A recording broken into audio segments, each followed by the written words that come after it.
Bihar assembly elections होने वाली हैं और माहौल सृजना शुरू हो चुका है। बिहार के चुनाव के सृजना की बात की। जी सृजना आपने पंजाबी वर्ड का यूज किया। जी हम भोजपुरी इलाके से आते हैं, जी तो सृजना का मतलब हम लोग कहते हैं कि अब उसका रूप तैयार हो रहा। तो यहाँ आके लगा कि भोजपुरी और पंजाबी के भी कई शब्द एक जैसे। बिहार में विधानसभा के चुनाव की रणभेरी बज। चुनाव is not an issue, issue is development, issue is upliftment of poor. Corruption zero की ओर हो चुका है, तो देश तो काफी आगे जा रहा है। बिहार भी आगे जा रहा है और पंजाब राष्ट्रीय स्तर पर आगे जा रहा है। लेकिन पंजाब के अंदर आइए तो पंजाब जिस गति को प्राप्त करना चाहिए आज वो गति प्राप्त नहीं कर पा रहा है। आपको क्या लगता है कि पंजाब का फोकस किस साइड होना चाहिए? पंजाब नहीं होता तो हमारे देश की सीमाएं सुरक्षित नहीं, पंजाब नहीं होता तो इस देश को आजादी नहीं मिली। जूता पर मोजा फ्री सुना हो, पाउडर पे कंघी फ्री सुना होगा, कंघी पर ऐनक फ्री सुना हो, लेकिन दारू पर दारू फ्री ये सुना नहीं देखा। फायर राउंड खेलते हैं, मैं आपके साथ खेलता हूँ निर्माता निर्देशक की तरह। चूंकि आप पत्रकार हैं तो अपनी निष्पक्षता की भी चिंता आपको। मुझे दोनों पक्ष लेके चलने पड़ते हैं। बहादुर शाह जफर होंगे, बहादुर शाह जफर तो सुल्तान बन गए थे भले छोटी रियासत के। राहुल गांधी के जीवन में प्रधानमंत्री पद को पाना नहीं लिखा है, आज आपको बता देता हूँ। आप ये डिक्लेयर कर रहे हैं? डिक्लेयर क्या, आपको आपके चैनल पर ऑन एयर बोल रहा हूँ, ऑन रिकॉर्ड। नमस्कार, लिविंग इंडिया न्यूज देख रहे हैं आप और हमारे साथ आज स्टूडियो में युवा चेतना के प्रधान रोहित कुमार सिंह जी जुड़े हुए हैं। हम लगातार पंजाब की पॉलिटिक्स की बात तो करते हैं, पर इस वक्त जो मुद्दा पूरे देश में जो जिसका सेमी फोकस है, जो कि इस बार मोदी सरकार की विजय में भी बहुत बड़ा रोल अदा किया गया है, वो है बिहार की पॉलिटिक्स। और इस वक्त बिहार की असेंबली इलेक्शंस का समय है। रोहित जी नमस्ते। नमस्कार, प्रणाम, रोहित सत श्री अकाल। जी सत श्री अकाल। रोहित जी, बिहार असेंबली इलेक्शंस होने वाली हैं और माहौल सृजना शुरू हो चुका है। अक्टूबर में इलेक्शंस हो सकती हैं, ये पूरा माहौल बन रहा है। आपका बिहार इलेक्शंस के बारे में क्या पर्सपेक्टिव है? देखिए, पहले तो मुझे आज बड़ी प्रसन्नता है जी, और आपको भी खुशी ही होगी जी, गुरु गोविंद सिंह जी की जन्मभूमि जी, बिहार की राजधानी पटना है। जी, और वाहे गुरु का खालसा, वाहे गुरु का फतह, जी, जो बोले सोनिहाल सत श्री अकाल।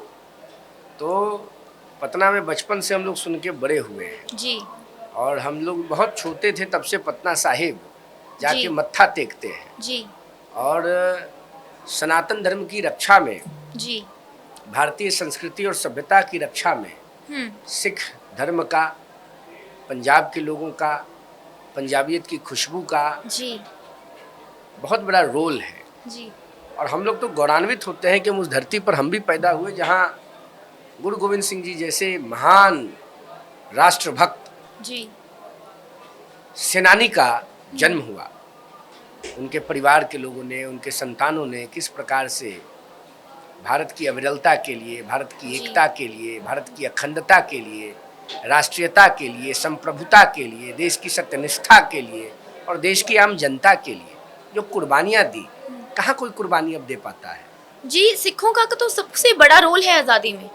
आप इतिहास के किसी भी पन्ने पे चले जाइए, इसमें कहाँ संशय है। आपने बिहार के चुनाव के सृजना की बात की। जी, सृजना आपने पंजाबी वर्ड का यूज किया। जी, हम भोजपुरी इलाके से आते हैं, जी, तो सृजना का मतलब हम लोग कहते हैं कि अब उसका रूप तैयार हो रहा है। जी, तो यहाँ आके लगा कि भोजपुरी और पंजाबी के भी कई शब्द एक जैसे हैं। जी हाँ, तो बिहार में विधानसभा के चुनाव की रणभेरी बज चुकी है। चुनाव इज नॉट एन इशू, या, इशू इज डेवलपमेंट, जी, issue is upliftment of poor, जी, issue is upliftment of needy people. जी, तो आज देश में जो वैभव देश का बढ़ रहा है, देश के लोगों के विकास की जो नई गाथा लिखी जा रही है, ये सब तो 2014 के बाद शुरू हुआ।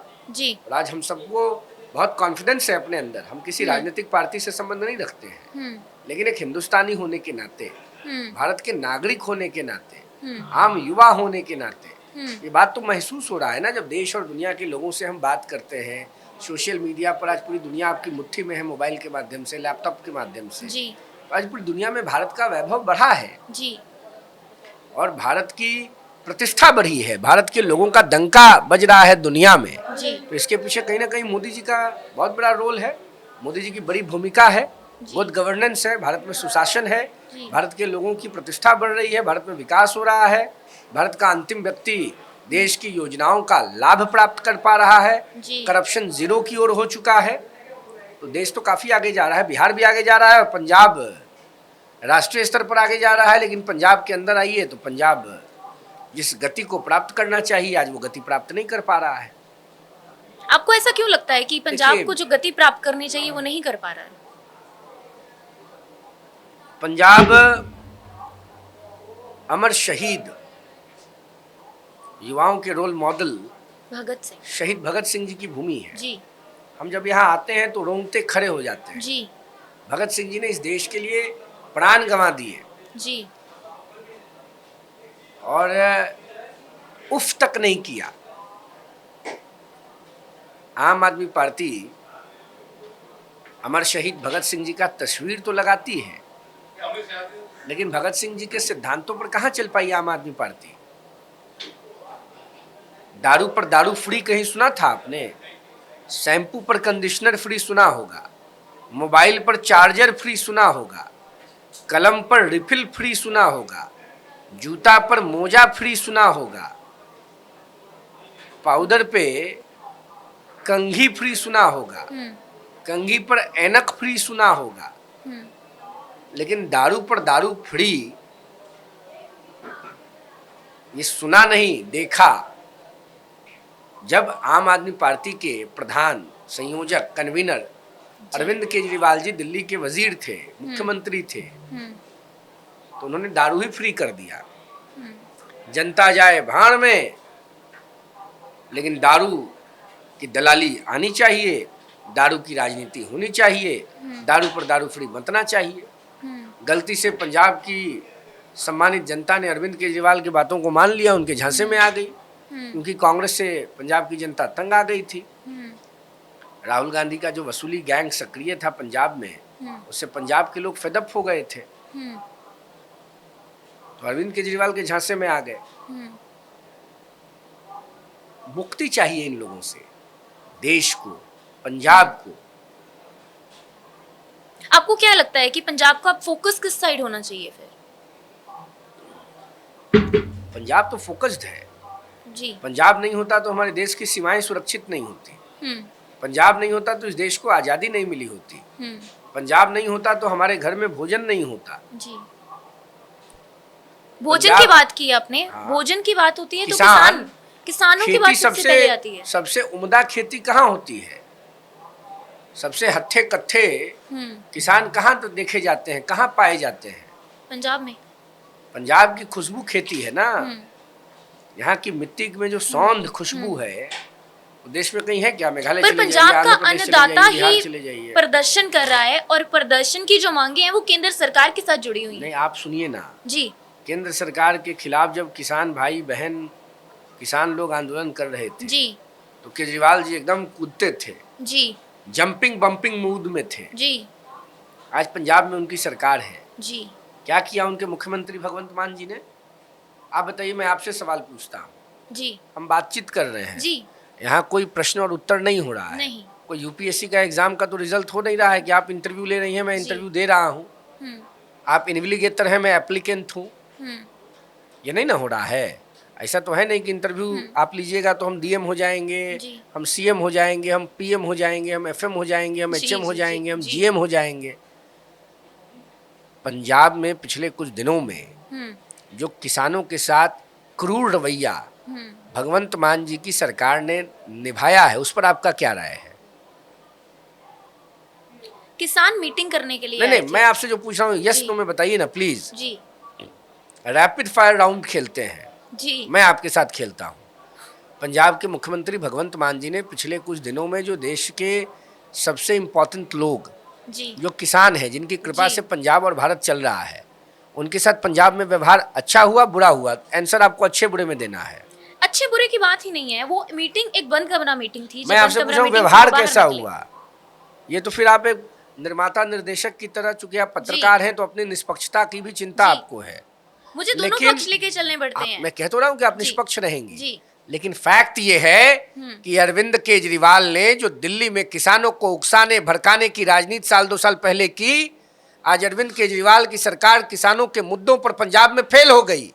लेकिन दिल्ली में प्रधानमंत्री नरेंद्र मोदी जी के नेतृत्व की जो सरकार थी, उसने किसानों की हर बात को माना और किसानों ने संतुष्ट होकर मोदी जी को तीसरी बार भारत का प्रधानमंत्री बनाया। लेकिन अब किसान पंजाब में भगवंत मान की सरकार को और आम आदमी पार्टी की सरकार को, आम आदमी पार्टी की आइडियोलॉजी को नहीं स्वीकार करेंगे। और इस बात का हल्ला दिल्ली तक चला गया है, बिहार तक चला गया है, उत्तर प्रदेश, मध्य प्रदेश, छत्तीसगढ़, मेघालय, मिजोरम, मणिपुर, जम्मू कश्मीर, तिरुवनंतपुरम, कन्याकुमारी तक जा चुका है। में जो बीजेपी के आंकड़े हैं वो कुछ और बता रहे हैं।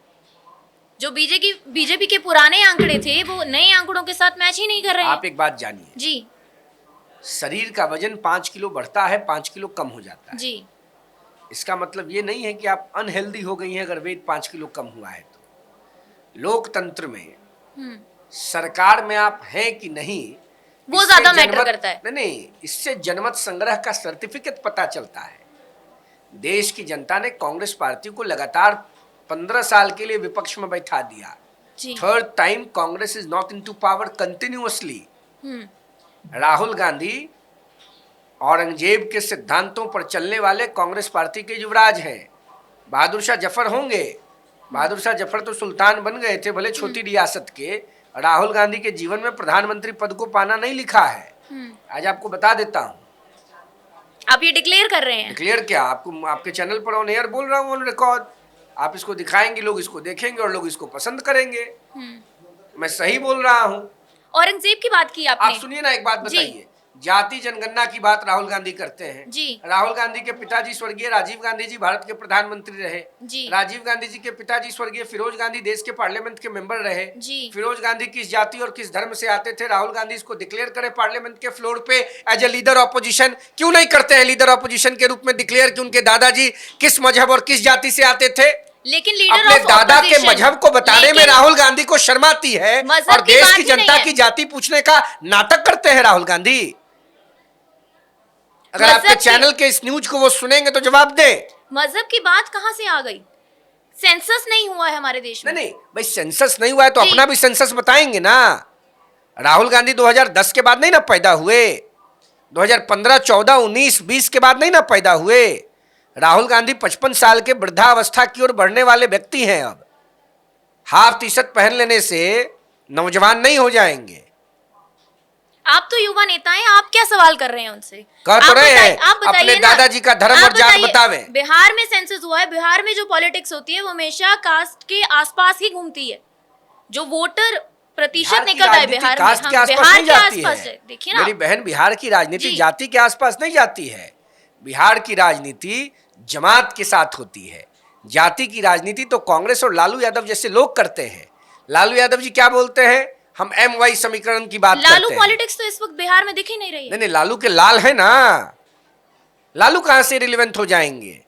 लालू के लाल, लालू के रिप्रेजेंटेटिव के रूप में ही तो बिहार में काम कर रहे हैं श्रीमान तेजस्वी प्रसाद यादव जी। जो अगला चुनाव बिहार में विधानसभा का हार जाएंगे। ये सब लोग औरंगजेब की परंपरा के संवाहक हैं। औरंगजेब कहां से आ गया पॉलिटिक्स में? बल्कि हमारे देश में, बिहार में इतने सारे मुद्दे हैं हाईलाइट करने के लिए। हमारे देश में इतने मुद्दे होते हैं लेकिन हम एक बयान को लेकर इतना उसको हाईलाइट कर देते हैं कि बाकी सब चीजें पीछे रह जाती हैं। कितने गरीब है हमारे यहाँ, कितना विकास होने वाला है, वो चीजें फोकस की नहीं होता। एक बात आप बताइए जी, औरंगजेब ने इस देश की मूलभूत संरचना को तोड़ने का प्रयास किया या नहीं किया? औरंगजेब के परदादा के बाप बाबर अपने गांव से संपत्ति लेकर आए थे, यहाँ आक्रांता ही न थे। औरंगजेब ने इस देश की बहुसंख्यक आबादी के आस्था के केंद्र मंदिरों और मठों को तोड़ा कि नहीं तोड़ा? सनातन धर्मावलंबियों को जबरदस्ती तलवार की नोक पर धर्म परिवर्तन करने को बाध्य किया या नहीं किया? लेकिन हम हमेशा इतिहास के ग्राउंड पे अपने प्रेजेंट को खराब करने की कोशिश क्यों करते हैं? के पक्ष में खड़ी है। कांग्रेस पार्टी ने उस क्रूर शासक के मकबरे को आर्कियोलॉजिकल सर्वे ऑफ इंडिया के हवाले किया। कभी भगत सिंह जी की समाधि की चिंता कांग्रेस पार्टी ने की क्या? कभी राहुल गांधी जी ने यह उचित समझा कि भगत सिंह जी की शहादत पर बात करें? अब नागपुर में जो कुछ हो रहा है उसके लिए कांग्रेस जिम्मेवार। औरंगजेब उसके पीछे है। और औरंगजेब जहां होगा वहां कांग्रेस पार्टी होगी। जिसकी कब्र ये की सब बात किया हो धरा रही है कांग्रेस का है, मैं आपको बता दूं। जिसकी कब्र की बात हो रही है वो दंगों के पीछे कैसे हो सकता अरे है? क्यों नहीं हो सकता है, उसकी विचारधारा है। आप कह रहे हैं कि अरे भाई इंडिया विचारधारा, अलायंस इंडिया अलायंस आइडियोलॉजी, विचार इंडिया अलायंस कांग्रेस पार्टी की विचारधारा औरंगजेब की विचारधारा है। क्रूरता, सत्ता के लिए किसी के गर्दन पर तलवार लगा देना, यही तो औरंगजेब की परंपरा है। यही तो कांग्रेस और कांग्रेस के साथ रहने वाले सभी राजनीतिक दलों ने लंबे समय तक इस देश में और अपने अपने अधिकार क्षेत्र के प्रदेशों में किया। लेकिन अब देश की जनता जाग चुकी है। नागपुर में जो हो रहा है उसका कांग्रेस को क्या फायदा होने वाला है? कांग्रेस कांग्रेस कांग्रेस कांग्रेस लगातार इस देश की व्यवस्था को अस्थिर करने का षड्यंत्र कर रही है। ये एक्सेप्टेबल नहीं है। कांग्रेस हताश है, कांग्रेस उदास है, कांग्रेस निराश है, कांग्रेस बदमाश है और कांग्रेस गले की फांस है और अब नई जनता के पास है। लेकिन बिहार के असेंबली इलेक्शंस में तो कांग्रेस का कोई रोल ही नहीं है। काहे नहीं है भाई, लालू यादव के बैंड बाजा बारात में कांग्रेस भी शामिल है। आप इंडिया अलायंस की बात कर रहे हैं? हाँ भाई, कांग्रेस पार्टी का मतलब इंडी जी। और लालू यादव का मतलब इंडी। लालू यादव का जो बैंड बाजा बारात है उसमें कांग्रेस पार्टी, कम्युनिस्ट पार्टी, ये सब शामिल है ना। जी। लेकिन कुछ होगा नहीं। आज मैं आपको ऑन रिकॉर्ड बता रहा हूँ, nothing is going to happen. एक और बात करनी थी मुझे, पीके जी। हाँ, प्रशांत उन्होंने अपनी पार्टी बनाई है, उनका बहुत बड़ा रोल माना जाता है प्रधानमंत्री जी को सीएम से पीएम तक पहुंचाने में। ये चाइना तो है नहीं ना, पाकिस्तान जी। ये भारत है। बाबा साहब भीमराव अंबेडकर जी का लिखा हुआ संविधान हमारा सबसे बड़ा ताकत है। जी। और बाबा साहब भीमराव अंबेडकर जी के संविधान में ये प्रावधान है कि अगर आप भी चाहेंगी तो आप भी अपना राजनीतिक दल बना सकती हैं जी। और जनता के बीच जाकर अपनी आइडियोलॉजी का प्रचार कर सकती हैं। और जनता अगर आपकी आइडियोलॉजी से प्रभावित होकर आपके बातों में आएगी तो आपको सत्ता में स्थापित कर सकती है। तो प्रशांत किशोर जी ने एक दल बनाया है और घूम रहे हैं। अभी हाल में बिहार में विधानसभा के उपचुनाव हुए थे जी। प्रशांत किशोर जी के दल को एक भी विधायक नहीं प्राप्त हुआ। जी। जनता ने उनको सेमीफाइनल में रिजेक्ट कर दिया। तो फाइनल में क्या होगा आप इससे अंदाजा लगा लीजिए। बाकी प्रशांत किशोर जी अगर कुछ करना चाहते हैं तो एक बिहारी होने के नाते, देश का नागरिक होने के नाते मेरी गुड विशेष है प्रशांत जी के साथ। आप एक युवा कोऑर्डिनेटर हैं, पर एक प्रशांत युवा जी नेता हैं। डिस्ट्रक्टिव पॉलिटिक्स न करें, इसकी चिंता उनको करनी चाहिए। ये आपके तीर कमान से निकले पर कहीं गए नहीं। चली गई ना एकदम निशाने पर। कैसे? प्रशांत किशोर सुनेंगे अगर इस न्यूज चैनल के इस पॉडकास्ट को समझ जाएंगे। लालू यादव के राइफल की गोली न बने प्रशांत किशोर, इसका ख्याल उनको रखना चाहिए। आप एक युवा नेता हैं, आपको क्या लगता है कि अब आपके पैर किस पार्टी की ओर बढ़ रहे हैं? देखिए, हम बिहार की जनता के आंगन में जाने का प्रयास कर रहे हैं। हम देश की जनता के आंगन में जाने का प्रयास कर रहे हैं। हम पंजाब के लोगों के बागीचे में जाना चाहते हैं। हम Uttar Pradesh, Madhya Pradesh, Chhattisgarh, Andhra, Telangana, Kerala, Pondicherry, Lakshadweep, Daman Diu, Gujarat, every state of the country, जी। हम देश के लोगों के मिजाज को समझने का प्रयास कर रहे हैं। हम कोई चुनावी राजनीति में जाने के लिए व्याकुल और आतुर प्राणी या पक्षी नहीं है। जी। हम बिल्कुल स्थिर हैं और धैर्यता के साथ देश की जनता के बीच रह के देश की जनता की समस्याओं के समाधान के लिए प्रयासरत हैं। तो आप इसके लिए जो पॉलिटिकल नेता हैं उनसे सवाल करते हैं या कैसे, मतलब आपका युवा चेतना किस तरीके से काम कर रहा है? तो देश भर में काम कर रहा है। जी। अभी पंजाब में लोगों को परेशानी होगी, युवा चेतना के लोग आ जाएंगे, झंडा गाड़ देंगे, सेवा में लग जाएंगे। हमारा संगठन इंटरनल एक्सटर्नल काम कर रहा है देश भर में। बिहार में बाढ़ की समस्या थी, हम काम कर रहे थे। देश में कोविड की समस्या थी, हम काम कर रहे थे। अभी कुंभ मेले में 45 दिन तक हम लगातार देश और दुनिया से आने वाले सनातनियों की सेवा में खड़े रहे। जो विदेशी सैलानी आते थे, आपको जान के बड़ी खुशी होगी, जी।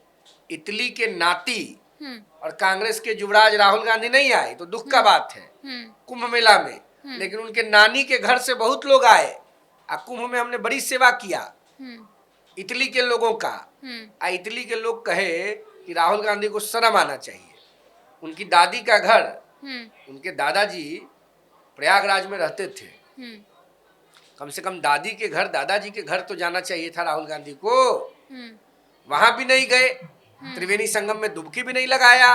तीर्थराज प्रयागराज को प्रणाम भी नहीं किया, लेकिन उनके नानी के घर से बहुत लोग आए और सब लोगों ने आकर के काफी सेवा का लाभ लिया।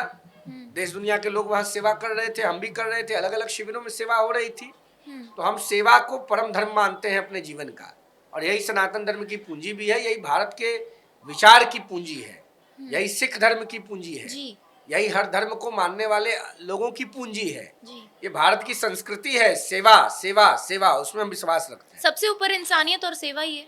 सबसे ऊपर इंसानियत और सेवा है, जी। इससे ऊपर कुछ नहीं है। जी। यही धर्म है, यही कर्म है, यही ईश्वर है, यही पुण्य है, यही पाप है। और एज अ युवा नेता आपको क्या लगता है कि जो भारत की पॉलिटिक्स है उसमें जो ये मोड़ आया था 2014 की बात करें, अगर हम मोदी सरकार की बात करें, कांग्रेस को लोगों ने बैकफुट पे रखा। इस वक्त के आंकड़ों की बात करें, लोकसभा इलेक्शंस के जब हुए थे तब इंडिया अलायंस बना, बहुत सारे ऑपोजिशन लीडर्स इकट्ठे हुए, उन्होंने इंडिया अलायंस बनाया। लेकिन जो सबसे बड़ा रोल, जो सिक्का घुमा, वो नीतीश कुमार जी की वजह से हुआ। देखिए, नीतीश कुमार जी इस देश के एक बड़े प्रतिष्ठित राजनेता हैं जी। नीतीश कुमार जी को इस बात का एहसास है जी कि भारत की जनता क्या चाहती है, और भारत की जनता लोकप्रिय, मन प्रिय, हृदय प्रिय, कर्ण प्रिय राजनेता, प्रधानमंत्री, यशस्वी भूमि पुत्र नरेंद्र भाई मोदी जी को चाहती है। तो नीतीश कुमार जी मोदी जी के साथ हुए। जी। एक आम नागरिक की कैपेसिटी से बोल रहा हूं भाई, देश की जो प्रतिष्ठा बढ़ी है, जी। देश जो आज थर्ड बड़ी इकोनॉमी के रूप में उभर रहा है, किसका रोल है? नरेंद्र मोदी जी की सरकार का रोल है। जी। आज आतंकवादी पाकिस्तान के अंदर घुस गए, आज कश्मीर शांत हो गया, आज नौजवान प्रसन्न है, देश की सीमाएं सुरक्षित है, चाइना अपनी हैसियत में है, अमेरिका, रसिया जैसे देश प्रधानमंत्री मोदी जी से परामर्श लेते हैं। आज भारत माता के वैभव का डंका बज रहा है, वसुधैव कुटुंबकम के भाव को पूरी दुनिया स्वीकार कर रही है। अब और क्या चाहिए? तो आपका प्लान है बीजेपी में शामिल होने का? देखिए, मैं किसी राजनीतिक दल के सदस्य के रूप में भी नहीं हूँ, जी। लेकिन एक बात तो फैक्ट है जी। आज देश की प्रगति अगर कहीं दिख रही है तो मोदी जी की सरकार में दिख रही है। और देश की रक्षक कोई दल है, कोई राजनीतिक दल अगर देश की रक्षा के लिए प्रयास कर रहा है तो 100% वो भारतीय जनता पार्टी है। आगे क्या होगा, राजनीति में अगला कदम क्या होगा, जनता का आदेश क्या होगा, राजनीतिक परिस्थितियां क्या बनेंगी, ये तो भविष्य के गर्भ में है। जी।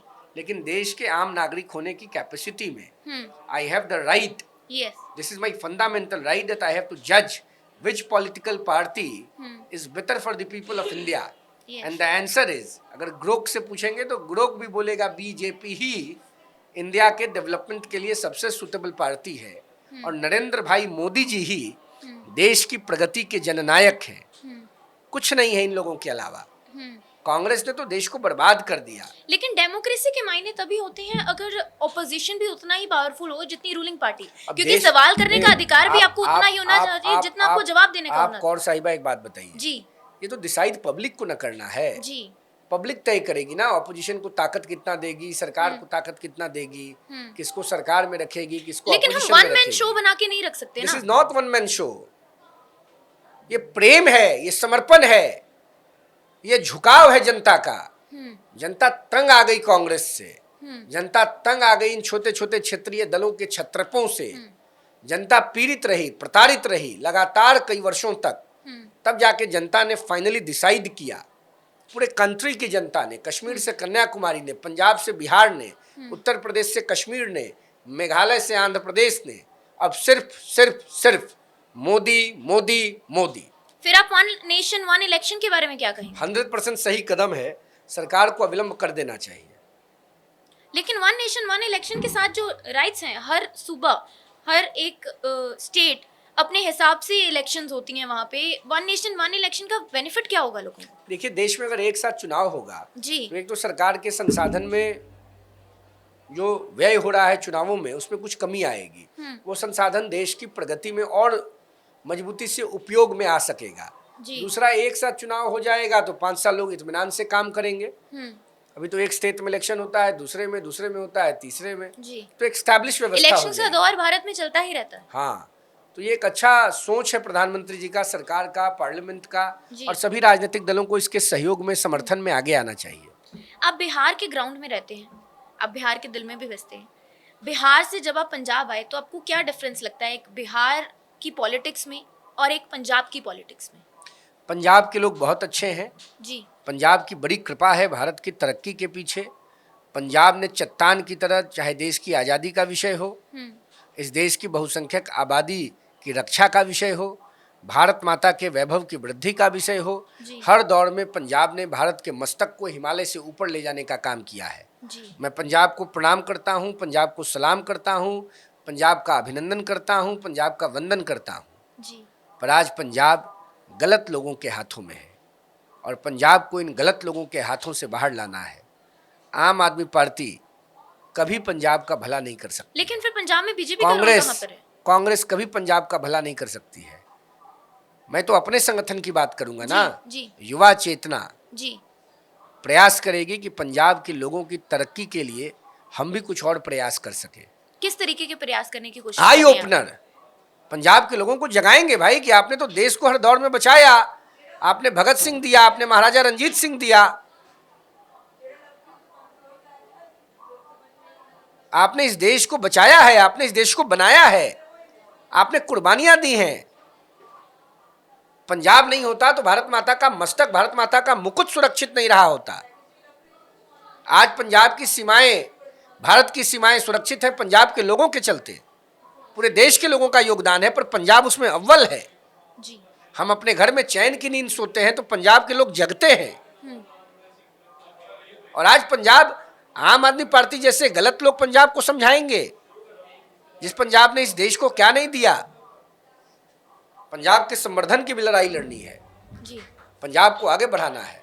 जी। पंजाब बढ़ेगा तो भारत बढ़ेगा। जी। और अब आपको क्या लगता है कि एज अ युवा आप नेता उभर रहे हैं, तो अब आप आगे अपने क्या स्टेप्स लेने वाले हैं? किस तरीके से आप? मैंने आपको स्पष्ट पहले ही बताया। जी। हमारे लिए इलेक्टोरल पॉलिटिक्स प्रायोरिटी नहीं है। जी। हमारे लिए देश की जनता सशक्त हो, खेत में खुरपी चलाने वाले किसान और मजदूर की संतान मेन स्ट्रीम में आए, समाज की मुख्य धारा में आए। राजनीति में राजा राजकुमार नहीं चलेगा। बाबा साहब अंबेडकर ने संविधान सभाओं की बैठकों में संविधान निर्माण के समय स्पष्ट रूप से कहा था, लोकतंत्र और संविधान आने के बाद राजा रानी के कोख से नहीं, जनता के वोट से पैदा होगा। लेकिन कांग्रेस ने इस देश में आजादी के बाद सत्ता में आने के तुरंत बाद नेपोटिज्म के बीज को बोया और उसको बरगद का पेड़ बना दिया। उसको खत्म करना है, आम नौजवानों को लाना है, किसानों, मजदूरों, गरीबों, वंचितों, वनवासियों, आदिवासियों, पिछड़ों, दलितों, जो गरीब वर्ग के लोग हैं उनके बच्चे आगे आए, वो देश को आगे बढ़ाने में अपना योगदान निभाएं। इसकी तैयारी है, इसकी लड़ाई हम लड़ रहे हैं। जी हाँ, आज आपने इतनी बातें हमें बताई, अपने युवा के हक में खड़े हैं आप चाहते हैं कि लोगों की आंखें खुले, वो हर एक चीज़ को एक वाइट पेपर की तरह देख सके। और एक वाइट पेपर की तरह चीज़ों को देखने के लिए उन्हें और क्या करने की ज़रूरत है? उन्हें आगे आने की ज़रूरत है, एकजुट होने की ज़रूरत है, गोलबंद रहने की ज़रूरत है और भारत माता को आदर्श मानकर भारतीयता के संरक्षण के लिए, गरीबी हटाने के लिए, देश की नई पीढ़ी को समृद्ध करने के लिए संकल्पित होने की ज़रूरत है। जी हाँ, इसके साथ ही हम इस वार्तालाप को यहाँ तो समाप्त कर रहे हैं, लेकिन बिहार की इलेक्शंस में जो नतीजे होंगे वो तो जनता जनार्दन ही डिसाइड करेंगे। लेकिन ये देश किस तरफ बढ़ रहा है और आपको क्या लगता है कि और कैसे सवाल हैं जो हमें करने चाहिए और युवाओं को किस तरीके से आगे बढ़ना चाहिए, क्योंकि हमारे देश में युवा ही ऐसे हैं जो कि आगे जाके पॉलिटिक्स में और ज़्यादा इस देश के विकास के लिए मदद कर सकते हैं। आप बने रहिए लिविंग इंडिया न्यूज़ के साथ और मुझे दीपिंदर कौर को दीजिए इजाज़त।